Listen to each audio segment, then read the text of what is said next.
Olá, que a paz do Senhor esteja com todos vocês hoje e sempre. No vídeo de hoje nós estaremos falando sobre o grande pecado de Davi. Uma situação em que ele se envolve e que acaba definindo boa parte das consequências que ele terá no seu ministério dali para frente.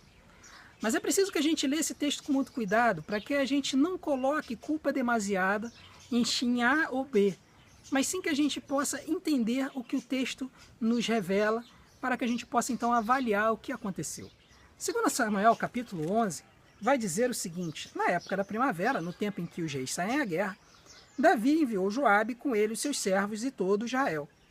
E eles destruíram os amonitas e sitiaram Rabá, mas Davi ficou em Jerusalém. É interessante notar que pelo texto sagrado, Davi não tinha nada que estar em Jerusalém nessa época. Ele tinha que estar com os seus exércitos no campo de batalha. Por que ele ficou em casa? Ninguém sabe.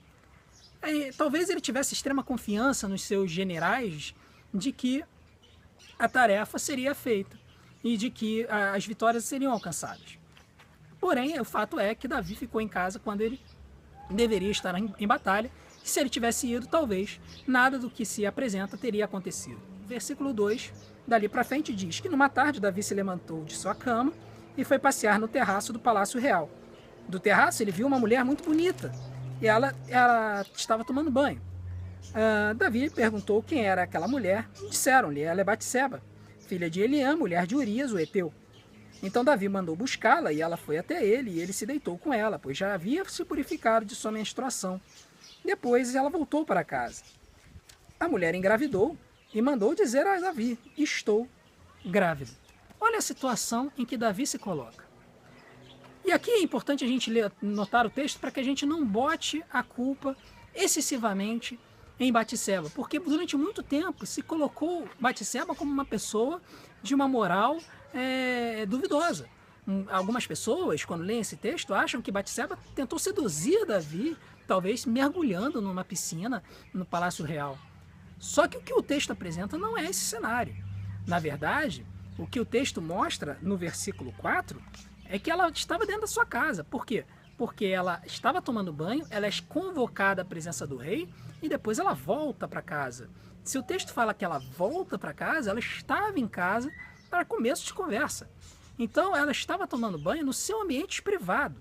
Provavelmente o Palácio Real de Davi era um palácio elevado e aí por conta disso Davi conseguiu olhar por cima do telhado, e por cima do terraço, por cima do muro, por dentro da janela, onde vivia Batseba, e ali ele a viu tomando banho.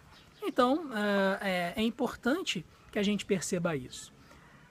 O texto ele vai mostrar que Davi acabou se colocando numa enrascada, porque Batseba engravidou. E então ficou a grande questão: o que fazer?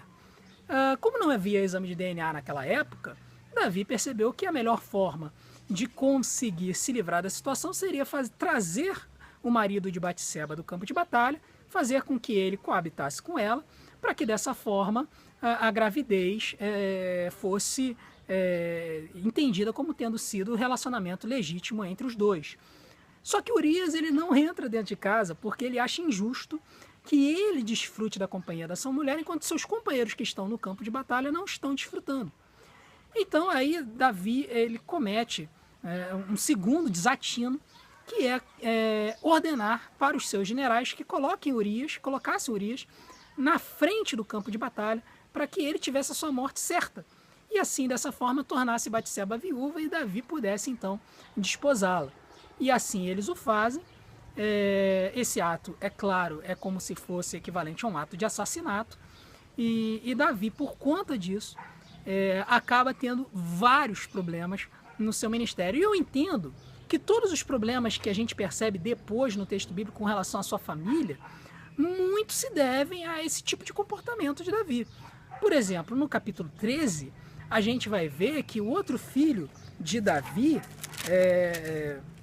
Absalão, Absalão tinha uma irmã chamada Tamar. E um outro filho de Davi, chamado Aminon, decide tomar Tamar à força. Eu suspeito, desconfio que certamente Aminon ele resolveu tomar essa atitude porque ele teve uma demonstração de como fazer dentro da sua própria casa, né? E só que ele resolve tomar a força, ele não faz, e além disso ele comete incesto, ele não faz como Davi fez. E isso acaba causando uma tragédia familiar enorme, porque Aminon toma Tamar à força e depois a rejeita. Absalão resolve vingar Aminon, causa a morte de Aminon, mata Aminon num banquete que havia sido feito com esse propósito. E Davi se irrita, fica triste, absurdamente triste com isso. Absalão acaba tendo que fugir. Ele foge de casa, fica um tempo fora de casa. Davi eventualmente recebe Absalão dentro da sua casa novamente, graças a uma estratégia do sacerdote na época. E só que quando ele recebe Absalão de volta, Absalão ele começa a se apaixonar pelo poder, começa a julgar as pessoas de Israel na porta da cidade e eventualmente gera um golpe de estado sobre o próprio pai, assumindo a coroa e fazendo com que Davi fugisse de novo. Então fica para nós dessa história toda a lição de que a gente não pode esconder os nossos pecados de Deus.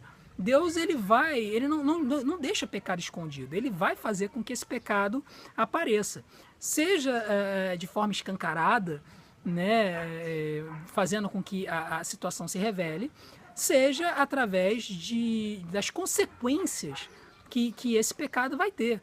Por mais que Deus perdoe os nossos pecados, e Ele perdoa os nossos pecados, Ele é magnânimo, Ele é perdoador, Ele é misericordioso conosco, as consequências do pecado vão permanecer. E as consequências do pecado permanecendo, nós iremos sofrer essas consequências. Dessa parte a gente não tem como se livrar.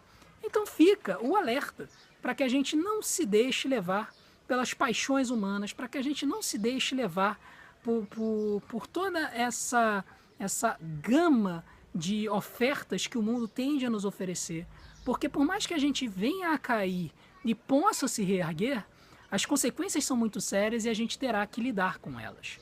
Fico alerta para que você não venha a ter um sofrimento tão grande como teve Davi, que por ter caído, teve diversos problemas na sua família. Paz e graça, que Deus os abençoe.